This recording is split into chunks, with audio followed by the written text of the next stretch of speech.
Bonjour à toutes et à tous et bienvenue pour ce débriefing de la 17e session du dossier Dracula.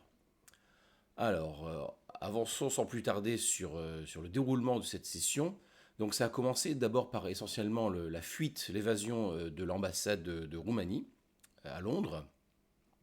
Donc là, l'évasion n'a pas été extrêmement compliquée, notamment parce qu'ils ont choisi de cramer un de leurs contacts, un contact important en plus, il s'agissait de Hopkins.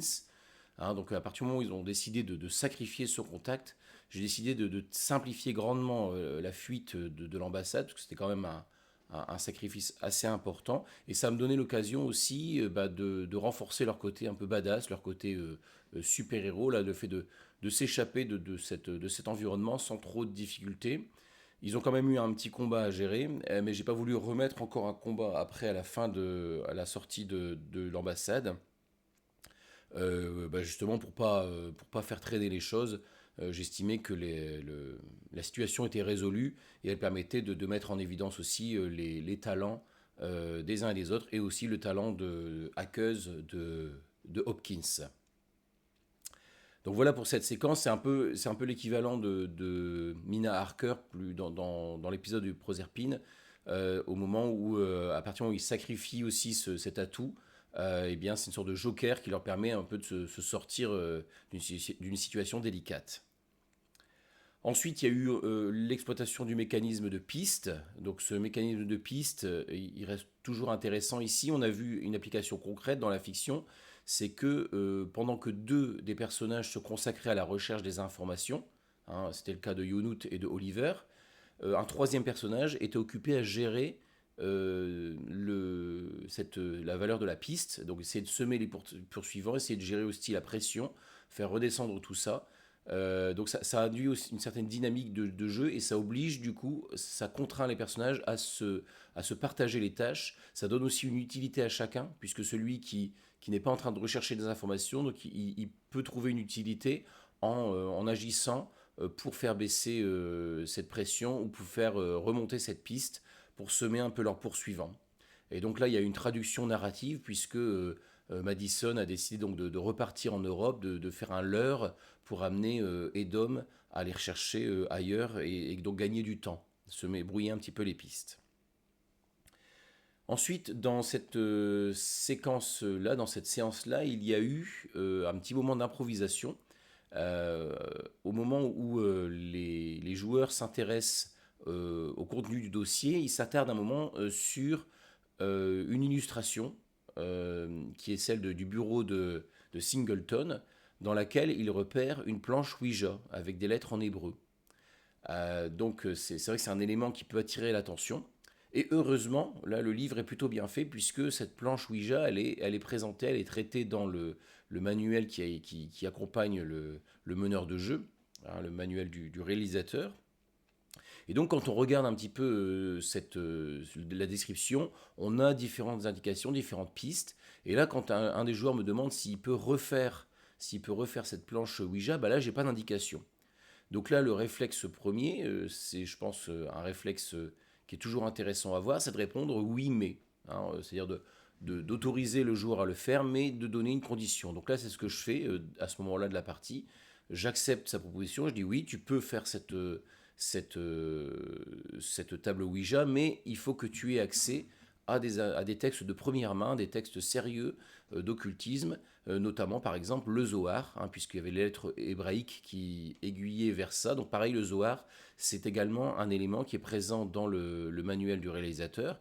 Donc ça me permet de recaser un élément qui fait partie de l'intrigue par ce biais-là. Et donc justement après il y a la question de où trouver ce Zohar, parce que ça aussi ça n'est pas expliqué dans le manuel du réalisateur, dans le manuel du meneur de jeu.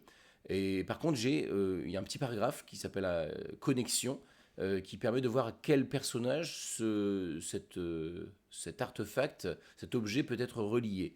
Et donc dans les propositions, j'ai repéré donc le personnage de l'anthropologue, j'ai écarté aussi des personnages que j'avais déjà utilisés ou des personnages qui me semblaient moins intéressants. Là, le personnage de l'anthropologue était plutôt adapté puisque c'est un personnage en plus qui se trouve en Écosse.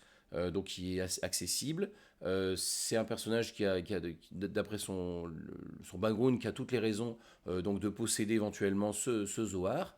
Et donc voilà, ça donne une occasion, une piste aussi donc pour les personnages donc de rencontrer cette fameuse Zarina Petran, cette Lady Talbot, hein, qui vit en Écosse.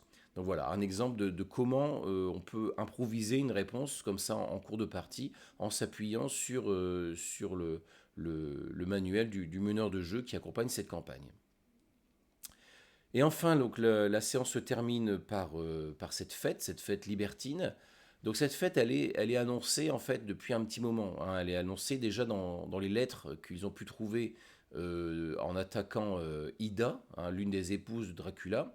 Et donc finalement, dans ces lettres, il y a une description, il y a une évocation en tout cas de ces orgies, de ces fêtes. Donc c'est une technique narrative, hein, c'est le foreshadowing, c'est-à-dire on annonce un élément sans le décrire clairement, on annonce que cet élément va se produire. Donc là, à partir du moment où j'avais annoncé dans cette lettre qu'il y avait la tenue de ce type d'événement pour Singleton, pour Madame de Saint-Amand, c'était naturel de le remettre en scène au moment de l'épisode de londonien de la campagne. Donc voilà, donc je guettais un petit peu le moment pour le passer. Et donc c'est l'occasion aussi, ils se retrouvent dans une situation qui est particulièrement délicate, puisque la nature même de la fête les amène à être, pour ainsi dire, quasiment tout nus au milieu de potentiellement plusieurs ennemis, plusieurs vampires.